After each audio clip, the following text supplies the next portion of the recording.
శ్రీమత్పయోనిధి నికేతన చక్రపాణి భోగీంద్ర భోగమణిరాజిత పుణ్యమూర్తి యోగీశ శాశ్వత శరణ్య భవాబ్ధిపోత లక్ష్మీ నృసింహ మమ దేహి కరావలంబం. అత్యంత పవిత్రమైనటువంటి ఈ వైశాఖ మాసంలో శుభోదయ వేళలో దేవదేవుడైనటువంటి శ్రీమన్నారాయణుణ్ణి, కలియుగ ప్రత్యక్ష దైవమైనటువంటి శ్రీ వెంకటేశ్వర స్వామి వారిని పరిపరి విధాలుగా శరణాగతి చేస్తూ ఉత్తమమైన ఈ వైశాఖ మాస శుభోదయ సమయాన్ని మనం చరితార్థం చేసుకుంటూ ఉన్నాం. ఈ వైశాఖ మాసంలో మనందరి యొక్క ప్రధానమైనటువంటి కర్తవ్యం గోవిందుడి యొక్క ఆరాధన.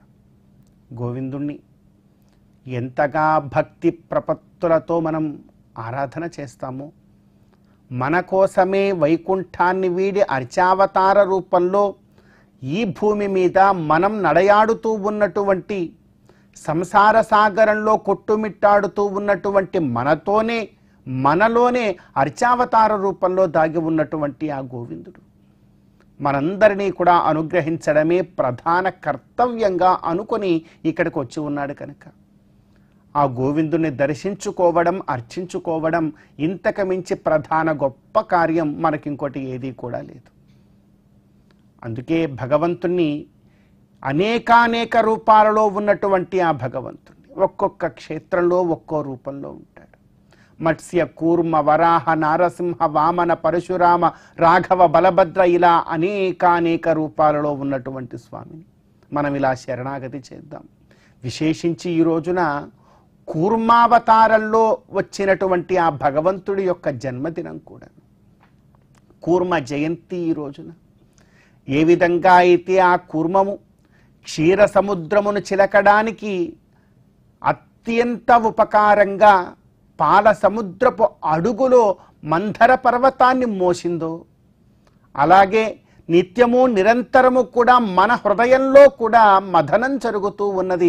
ఆ మథనంలో కూడా ప్రధాన పాత్రని పోషించి ధర్మమనబడేటువంటి ఒక పర్వతాన్ని మోసి మనల్ని నిలబెట్టాలి అని చెప్పి కోరుకుంటూ ఇలా ఒక్కసారి మనం శరణాగతి చేద్దాం. శ్రీమత్పయోనిధి నికేతన చక్రపాణి.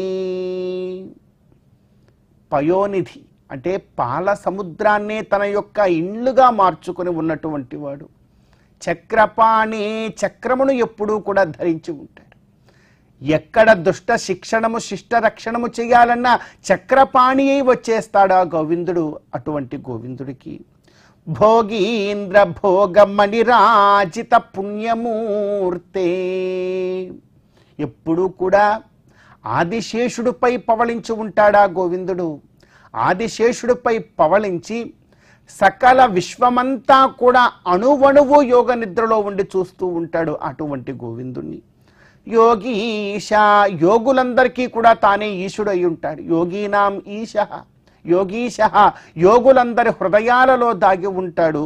శాశ్వత, శాశ్వతుడైనటువంటి వాడు.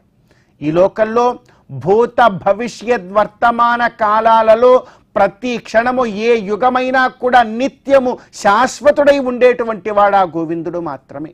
అందుకే యోగీశ శాశ్వత శరణ్య భవాబ్ధిపోత, ఎవడైతే శరణు వేడుతాడో వాళ్ళని సంసార సాగరము నుండి బయటపడవేయగలిగినటువంటి ఏకైక ధీరుడు ఆ గోవిందుడు.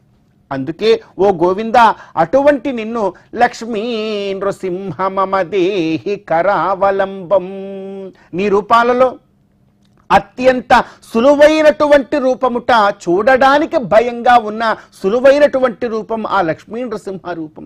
ఆ రూపంలో వచ్చి మమ్మల్ని అందరినీ కూడా రక్షించుగాక అని మనందరం కూడా స్వామికి శరణాగతి చేద్దాం.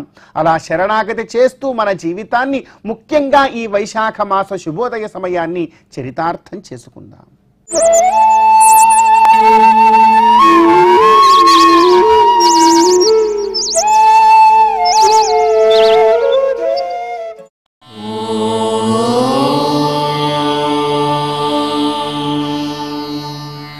నమో వెంకటేశాయ.